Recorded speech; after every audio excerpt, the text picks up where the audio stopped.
Olá pessoal, meu nome é Lucas Silva do Amaral.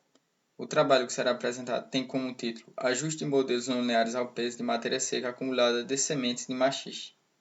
Outros integrantes que contribuíram para a evolução do processo de pesquisa foram Maria Márcia de Lima Silva, Natália Moraes Cordeiro, Gabriela Isabel Limoeiro Alves Nascimento e Guilherme Rocha Moreira. Somos da Universidade Federal Rural de Pernambuco.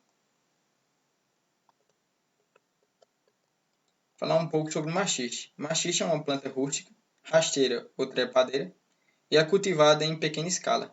Possui frutos ovalados e de casca verde, com pequenos espinhos não pontiagudos. E outra característica inerente ao machixe é que tem uma carga de nutrientes alta, rica em zinco, cálcio, ferro, fósforo, magnésio e sódio. Também é fonte rica de vitamina C e também vitaminas do complexo B. Então é um fruto alternativo para uma alimentação saudável.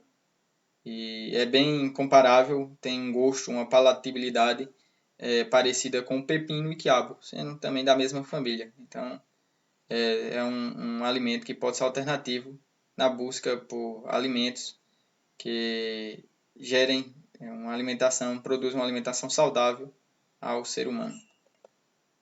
Aqui a característica do plantio do machixe, rasteiro, e aqui o fruto, como dito, com espinhos, né, e esses espinhos não são pontiagudos. Tem dificuldade, né, assim como todos os cultivos, o machixe também apresenta dificuldade relativa ao seu cultivo. Por ter crescimento indeterminado e frutificação contínua, ou seja, é um crescimento que não é uniforme para todos os frutos, e o cultivo varia muito. Tem semana que vai ter frutos, cultivos, e outras novos frutos, né, inerentes a essa mesma planta. Então, é uma frutificação contínua que produz sementes de características variadas, né, o que pode influenciar negativamente na qualidade das sementes e assim não selecionar sementes para próximas colheitas que sejam ricas no potencial fisiológico. E no Brasil, outros fatores também que acarretam a baixa produção de machixe é o custo de produção, que é relativamente caro, bem como dito anteriormente, e também a dificuldade na seleção das sementes, o que torna o machixe uma plantação, um cultivo de caráter secundário, comparados a outras hortaliças que têm um cultivo mais avançado no sentido estrutural e de qualidade também. Assim, devido a esse problema, torna-se importante a compreensão do acúmulo de matéria seca das sementes. Porque entendendo esse processo de acúmulo de matéria seca, dá para selecionar sementes em um período de tempo que possuam alta carga fisiológica, o que pode ajudar e melhorar a produtividade do machixe para as futuras colheitas. E para a compreensão dessa curva, modelos não lineares, né, curvas segmodais, têm sido amplamente usadas, seja em estudos com mamão, já foram usados também com pepino, com abobrinha. Então, esse processo de acúmulo de matéria seca é bastante importante ser analisado com auxílio das curvas de crescimento. E eles têm formato sigmoidal, ou seja, em formato de S. Começam com, claro, uma taxa fixa de matéria seca acumulada, vai ter um período que vai ter uma crescente na taxa de acúmulo de matéria seca até atingir o ponto de estabilização. E tem essa quebra do S, dessa curva, que é o ponto de inflexão, um ponto em que a semente atinge a maturação fisiológica. E para a compreensão, para o ajuste dessas curvas, são usados modelos não lineares, que já têm uma característica de serem usados, né, em animais, crescimento em animais e plantas também. E no seu ajuste dá para ser considerado inúmeras variáveis, tais como idade, tempo, peso e volume. No nosso caso, a gente vai analisar o tempo de colheita, e o peso da matéria seca acumulada das sementes de machixe.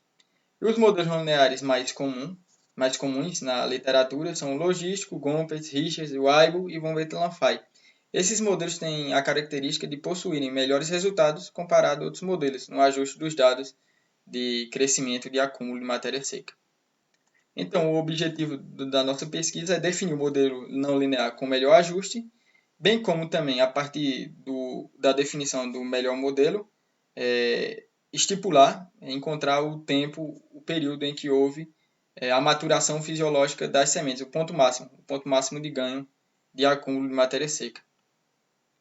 Esta pesquisa foi desenvolvida com dados oriundos, quantitativos oriundos da pesquisa de Medeiros et al., do Departamento de Ciências Vegetais da Universidade Federal Rural do Semiárido, em Mossoró, Rio Grande do Norte. Os dados foram obtidos de dezembro de 2007 a março de 2008. Neles foram verificados a colheita em 5 dias, em 5 períodos pós-ântese, após o afloramento da planta, que aí a partir do afloramento vai gerar os frutos, e os frutos foram coletados nesses 5 períodos. Aí foi retirado as sementes dos frutos nesses 5 períodos, e secado as sementes, retirado 30 sementes e verificado, ao decorrer desses 5 períodos, o acúmulo de matéria seca em gramas por 30 sementes. Aqui estão os períodos, e aqui o quantio, a quantidade acumulada de gramas por 30 sementes de matéria seca. Aqui a característica do machiste. Percebe-se que ao decorrer do tempo vai ficando com característica amarelada no amadurecimento. Esses foram os modelos estimados, o Gompert, o Lanfay e logístico, onde cada um desses parâmetros tem significado biológico. E para a estimação dos parâmetros recorreu-se a métodos iterativos, visto que os parâmetros não dá para serem estimados por via analítica, então necessita de processo interativo, de chutes iniciais, que a partir daí do algoritmo iterativo vai atingir a convergência. Foi realizado o software livre R para esta análise. E para a verificação dos pressupostos de normalidade, independência e homocedacidade dos dados, que os resíduos têm que seguir normalidade, tem que ter variância homocedástica e os resíduos da observação têm que ser independentes entre eles. Então é importante para evitar conclusões viesadas na estimação dos parâmetros. E para esta verificação foram utilizados os testes de Lilliefors, Derby-Watson e Brecht-Pagan, para verificação respectivamente da normalidade residual, da independência e da homocedasticidade da variância. E os critérios de ajuste para avaliar qual o melhor modelo ajustado aos dados de matéria seca, foram utilizados 3 critérios, o B e C, o R2 ajustado e o quadrado médio residual. O melhor modelo vai ser aquele que obtiver o maior valor para R2 ajustado e menores valores para B e C e QMR. Determinado o melhor modelo, vai ser estipulada a taxa de crescimento absoluta, que é o gráfico em relação à primeira derivada em relação ao tempo do melhor modelo. Aí depois igual a zero para determinar o período em que obteve o maior acúmulo de matéria seca, importante para seleção de sementes.